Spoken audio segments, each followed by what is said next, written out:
यहाँ पर पांचवें प्रसंग पर आते हैं। तुम तो काल हाक जनु लावा। यहाँ है कि आपको ये जो है पूरा देखना है चौपाई। तुम तो कालू से लेकर शम थोरे, और यहाँ पर जो दोहा है गाधी सुनु से अबुझ तक, ये इसमें दोहा दिया हुआ है। शब्दार्थ आपको बता देती हूँ कि कालू मृत्यु लागी मतलब लिए, कटुबादी मतलब कड़वे वचन या कठोर वचन बोलने वाला, बद जोगु मतलब मारने योग्य, साचा मतलब सचमुच, गनई मतलब गणना करते हैं, खर मतलब तेज धार का, अकरुण मतलब निर्दयी करुणा रहित, गुरुद्रोही मतलब गुरु का अपमान करने वाला, शील मतलब प्रेम, गादी सुनु मतलब गादी के पुत्र विश्वामित्र, हरी अरे मतलब हरियाली या हार की हरा, सूझ मतलब दिखाई दे रहा, अयमय मतलब लोहा का बना, उखमय मतलब ईख से बनी खांड, अजौ मतलब अभी, बूझ मतलब समझाना। संदर्भ तो आपका पूर्वता रहेगा।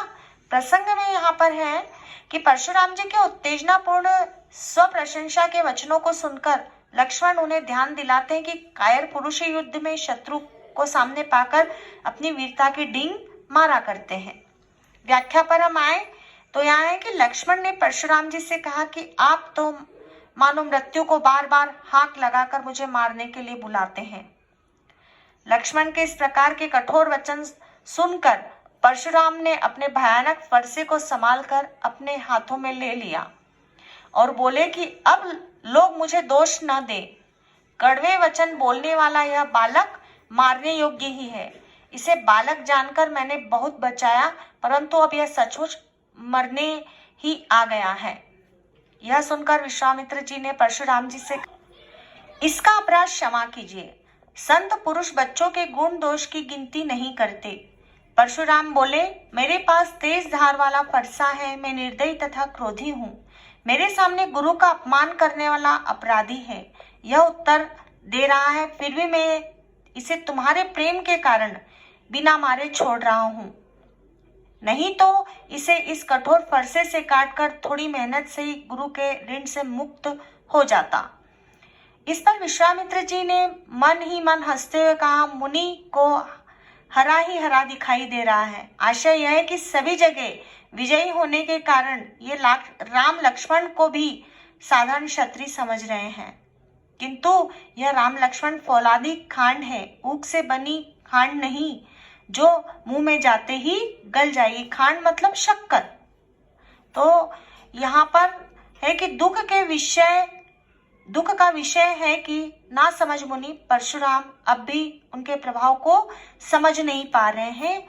यहाँ पर परशुराम जी जो हैं भगवान राम और लक्ष्मण को समझ नहीं पा रहे हैं कि मैं जिनसे संवाद कर रहा हूँ वो भगवान प्रभु राम हैं, विष्णु के अवतार हैं, और वो अपनी वीरता का बखान करते जा रहे हैं। तो मन ही मन विश्वामित्र जी हंस रहे हैं। अब यहाँ अगर हम विशेष पर आते हैं यहाँ, तो सटीक उत्तर और प्रत्युत्तर से संवाद का सौंदर्य यहाँ पर बढ़ रहा। मतलब जब परशुराम जी कुछ कहते हैं तो उनके सटीक उत्तर लक्ष्मण जी दे देते हैं। तो यहाँ पर जो संवाद है बहुत ही सुंदर हो रहा है और उसका सौंदर्य बढ़ रहा है।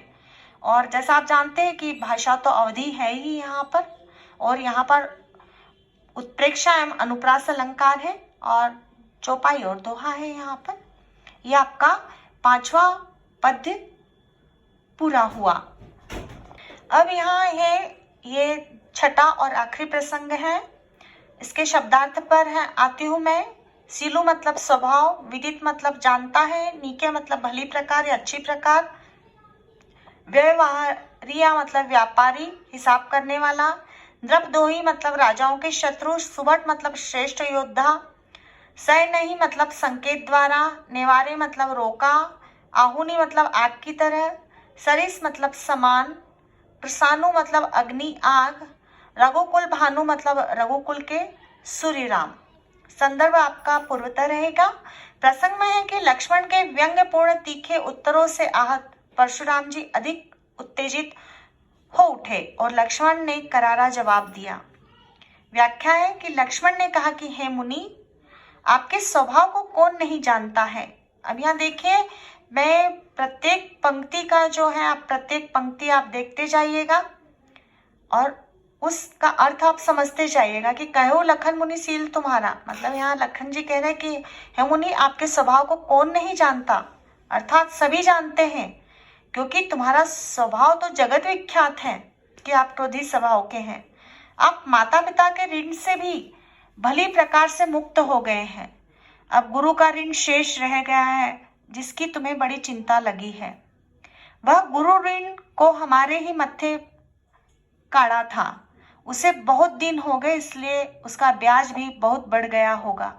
अब आप किस हिसाब रखने वाले व्यापारी को बुला लीजिए ताकि मैं तुरंत थैली खोलकर दे दूं। लक्ष्मण के इस प्रकार के कड़वे वचन सुनकर परशुराम जी ने फरसा संभाल लिया और समस्त सभा जो हाय हाय की पुकार करने लगी। लक्ष्मण जी बोले कि हे रघुवर, आप मुझे फरसा दिखा रहे हैं, किंतु हे राजाओं के शत्रु, मैं तुमको ब्राह्मण जानकर बचा रहा हूं। आपको योद्धा में कभी बलवान योद्धा नहीं मिले हैं।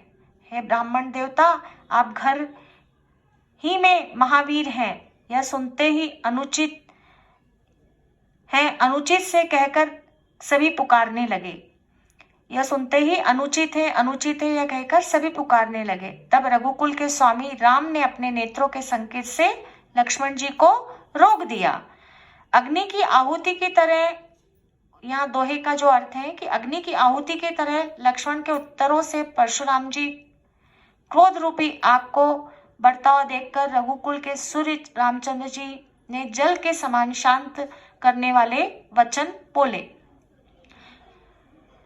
ये आपका जो है पद्य ये पूरा हुआ, ये पाठ आपका पूरा हुआ है। यहाँ पर इसमें विशेष था कि लक्ष्मण तथा परशुराम के तीखे संवाद को शांत करने में राम के मधुर वचन सक्षम रहे और यहाँ पर सरल सुबोध अवधि भाषा का प्रयोग हुआ है।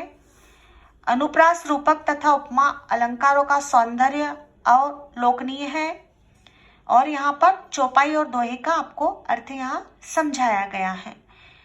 अगर इसे आप पूरा पढ़ना चाहते हैं, रामायण में आप पढ़िए इसे पूरा, यह भी कंप्लीट नहीं हुआ है, क्योंकि यहाँ पर जब राम जी बोलते हैं तो और भी संवाद जो है बढ़ता जाता है, क्योंकि राम जब बोलते हैं परशुराम जी फिर क्रोधित होते हैं, लक्ष्मण जी फिर मुस्कुराते हैं, तो ऐसे क्रोध बढ़ता जाता है। फिर यहाँ पर जब ये बोध होता है उन्हें परशुराम जी को कि ये राम अवतार हो चुका है, तब वो नमन करते हुए सभा से बाहर निकल जाते हैं।